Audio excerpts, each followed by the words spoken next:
நம்ம சேனலை பற்றி இன்னும் தெரியாமல் இருக்கிறவங்க கங்கை ஹெர்பல் கிச்சனை சர்ச் பண்ணிட்டு like, share, comment and subscribe பண்ணிக்கோங்க. மறக்காம பெல் ஐக்கானை ப்ரெஸ் பண்ணிக்கோங்க so that you get notified. Hi viewers, வணக்கம். Welcome to Ganga herbal kitchen. இன்றைக்கி அருமையான சிம்பிளான சாப்பாடுங்க. பாயாசம். ஜவ்வரிசி சேமியா போட்டு நிறைய பால் ஊற்றி நாட்டு சக்கரை போட்டு பாதாம் நல்லா துருவி போட்டு ஏலக்காய் பொடி போட்டு சும்மா சிம்பிளாக ஒரு பாயாசம். வாழைக்கச்சல் வறுவல், கோக்கா ஃப்ரை, முருங்கைக்காய் பொரிச்ச குழம்பு. இந்த முருங்கைக்காய் பொரிச்ச குழம்பு நம்ம சேனலில் இருக்கும். இது எங்கள் அப்பா பண்ணுவாங்க, சூப்பராக இருக்கும். அதாவது குழந்தை பெற்றவங்களுக்கு கூட இப்படி பண்ணி கொடுப்பாங்க. பிஞ்சு முருங்கைக்காய், பிஞ்சு கத்திரிக்காய், பிஞ்சு அவரைக்காய் இதை எடுத்துப்பாங்க. இதில் இந்த பொரிச்ச குழம்பு வச்சா அருமையாக இருக்கும். நம்ம வீடியோவில் செக் பண்ணி பாருங்களேன். புழுங்கல் அரிசி மிளகு வறுத்துட்டு பொடி பண்ணி லாஸ்ட்டாக தூவி இறக்கி போடுவோம். சூப்பராக இருக்கும், அருமையாக இருக்கும். ட்ரை பண்ணி பாருங்கள். ஆனால் நீங்கள் முருங்கைக்காவும் பிஞ்சாக இருக்கணும், கத்திரிக்காயும் பிஞ்சாக இருக்கணும், அவரைக்காயும் பிஞ்சாக இருக்கணும். அந்த பிஞ்சு காய்கறியில் இந்த மாதிரி பொடி குழம்பு வச்சிங்கன்னா ஃபைனாக இருக்கும். அது எப்படி பண்ணுறதுன்னு தான் டக்குன்னு சொல்லிடுறேன். கொஞ்சமாக நல்லெண்ணெய் விட்டுங்க, ஜீரகம் கடுகு தாளிச்சிக்கோங்க.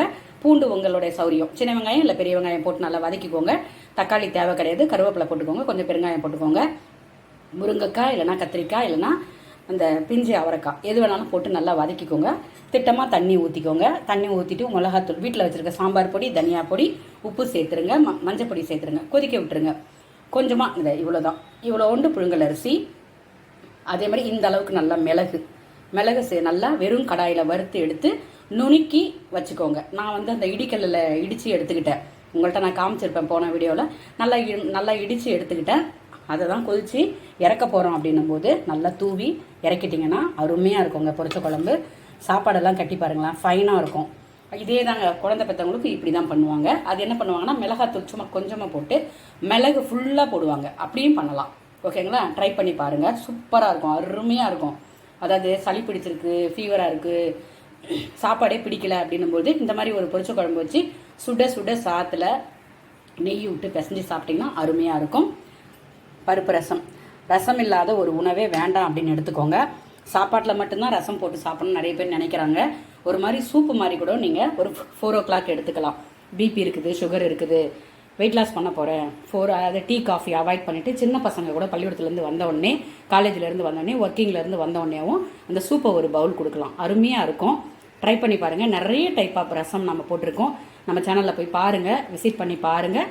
பார்த்துட்டு உங்களுக்கு எது பிடிக்குதோ ஒரு நாளைக்கு ஒன்று சமைச்சு சாப்பிட்டு ஆரோக்கியமாக இருக்க முயற்சி பண்ணுங்கள்.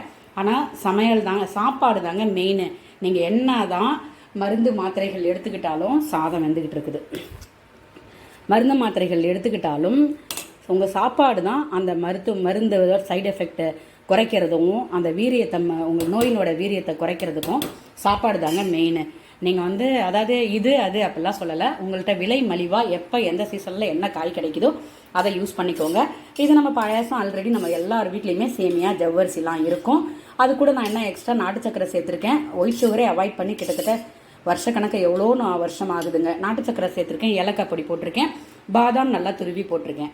அதாவது நம்மளோட சமையல் பார்க்கும்பொழுது எல்லாராலையும் பண்ண முடியுங்க. அதாவது மிடில் கிளாஸ் வரைக்கும் எல்லாராலையுமே செய்ய முடியும். ஏன்னா எல்லா காய்கறிகளும் கீரைகளும் என்னென்ன சீசனில் என்னென்ன கிடைக்குதோ அதை வச்சு தான் நான் சமையல் பண்ணுறேன். அதை மாதிரி இதுலேயும் சத்துக்கள் நிறைய இருக்குது அப்படின்றது தான். ஓகேங்களா? 2 காய் இப்போ நான் 2ஆக பிரிக்கிறேன். இப்போ இது வயசானவங்களுக்கும் சாப்பிட்லாம், குட்டி பசங்களும் சாப்பிட்லாம், நம்மள மாதிரி மிடில் கிளாஸில் இருக்கிறவங்களும் சாப்பிட்லாம். இப்போ டயபெட்டிக் இருக்குது, பிபி இருக்குது, டயட்டில் சாப்பிட்ணும், எப்படி சாப்பிட்ணும், இதே நீங்கள் ஆரோக்கியமாகவும் பிரிச்சுக்கோங்க. இப்போ கோவக்காய் ஒரு கப்பில், இது 3 பேருக்கான அளவுன்னு வச்சுக்கோங்களேன். இந்த மாதிரி வாழைக்கச்சல், இது வாழைக்காய் கிடையாது, வாழை பிஞ்சு, அதை தான் வாழைக்கச்சல்னு சொல்லுவோம். இதை 3ஆக டிவைட் பண்ணுங்கள். ஒரு கப்பு எடுத்துக்கோங்க காய். 2 கப் ஆகிடுதா?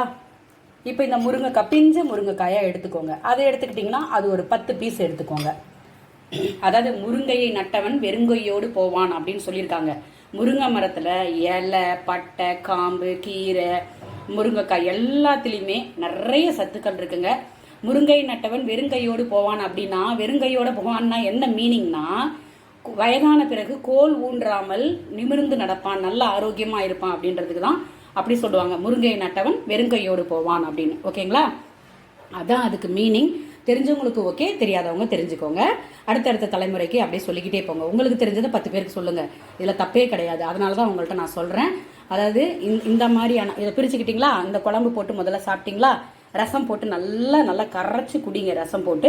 அதுக்கப்புறம் நீர் மோர். நான் இன்னும் சிலுப்பில் சாப்பிடும்போது தான் சிலுப்புவேன். சாதம் வடிச்சிட்டு மோர் சிலுப்பி தாளிச்சிருவேன். அதில் கொஞ்சம் கருவேப்பிலை கொத்தமல்லி தழை எல்லாம் போட்டு அரைச்சி, அதுவும் நம்ம வீடியோவில் நிறைய உங்களுக்கு ஷேர் பண்ணியிருக்கேன். வேணுன்றவங்க போய் ட்ரை பண்ணி பாருங்கள். சாதம் வெந்துச்சு, நான் வடிக்க போகிறேன். இங்கே பாருங்கள், இன்றைக்கி வாழை இலை சாப்பாடு தான். அதாவது டைம் கிடைக்கும் போது இந்த மாதிரி சாப்பிடுங்க, ஓகேங்களா. டெய்லி முடியலனாலும் லீவ் இருக்கும் பொழுது இதில் சாப்பிட்டு பாருங்களேன், ஒரு சின்ன சந்தோஷம், ஓகேங்களா. என்னதான் நம்ம ஓடி ஓடி ஓடி வாரத்தில் 5 நாளோ 6 நாளோ ஓடி ஓடி சம்பாரிச்சாலும் அந்த ஒரு நாள் ஃபேமிலியோடு உட்காந்து சந்தோஷமாக ஒரு தயிர் சாதமாக இருந்தாலும் ஒரு மோர் சாதமாக இருந்தாலும் ஃபேமிலியோடு உட்காந்து சாப்பிடும்போது அதில் இருக்கிற சந்தோஷம் வேறு எதுலேயுமே கிடையாதுங்க. எல்லாரும் அதே சாப்பாடு தான் சாப்பிட்றோம். பணக்காரனுங்க அதே சாப்பாடு தான், வயிற்றுக்கு பசிக்கு தான் சாப்பிட்றோம், ஓகேங்களா. அவங்கவுங்க சமையல் டிஃப்ரெண்ட்டாக இருக்கும். அதை பற்றிலாம் ஃபீல் பண்ணாதீங்க. கடவுள் நம்மளுக்கு இதை கொடுத்துருக்காருன்னு நினச்சின்னு இதை எப்படி சிறப்பாக பண்ண முடியும், ஆரோக்கியமாக இருக்க முடியும் அப்படின்றத பாருங்கள், ஓகேங்களா. இதான் நம்ம வீடியோ பாருங்கள், போய் பார்த்துட்டு உங்களோட மனசார உங்களுக்கு என்ன தோணுதோ அந்த பதிவை பதிவிடுங்க. மறக்காமல் சப்போர்ட் பண்ணுங்கள். அதாவது இந்த மாதிரி ஆரோக்கியமான உணவுகளுக்கு வேலை கொஞ்சம் கூட தான், ஆனால் அதனால் அதை யாரும் ஃபாலோ பண்ண மாட்டேங்கிறாங்க, அதை என்கரேஜ் பண்ண மாட்டேங்கிறாங்க. அது பரவாயில்ல, அதை பற்றிலாம் நான் வருத்தப்பட மாட்டேன். என்னை ஃபாலோ பண்ணி ஒருத்தர் இல்லை 10 பேர் ஆரோக்கியமாக இருக்காங்க, நல்லா இருக்காங்க அப்படின்னு எனக்கு தெரியுது, என் காதில் விழுது. அதுவே எனக்கு மிகப்பெரிய சந்தோஷம். என்னால் ஒரு 10 பேர் நல்லா இருக்காங்க, ஆரோக்கியமாக இருக்காங்க, என்னால் முடியுது அப்படின்னா அது எனக்கு ஒரு கடவுள் கொடுத்த ஒரு வரப்பிரசாதம். உங்களுக்கு எல்லாருக்குமே தெரியும், என்னோட மாமனார், அதுக்கடுத்து என்னோட கணவர், இவங்க 2 பேரும் இல்லைன்னா இன்றைக்கி இந்த அளவுக்கு எனக்கு தெரியாது, உங்ககிட்ட சொல்ல தெரியாது. இது எல்லாமே அவங்க தான் உங்களுக்கு சொல்ல வச்சிருக்காங்க, கடவுள் அனுப்பியிருக்காரு, எனக்கு சொல்லிக் கொடுக்க வச்சுருக்காங்க போல இருக்குது. நம்ம வீடியோ பாருங்கள், உங்களுக்கு எல்லாருக்குமே தெரியும். இந்த மாதிரி ஃபாலோ பண்ணி பாருங்கள். வாரத்தில் 2 நாள் ஆனாலும் இந்த மாதிரி சனி ஞாயிறில் சாப்பிடுங்க. ட்ரை பண்ணி பாருங்கள், ஓகேங்களா. ட்ரை பண்ணி பார்த்துட்டு உங்களோட பதிவை என்னோட சேனலில் பண்ணுங்கள். உங்களுக்கு பிடிச்சிருந்ததுன்னா மறக்காமல் சப்ஸ்கிரைப் பண்ணிக்கோங்க. உங்கள் சப்போர்ட்டை கொடுங்க. இது வரைக்கும் சப்போர்ட் கொடுத்த எல்லாருக்குமே மிகப்பெரிய நன்றிகள்.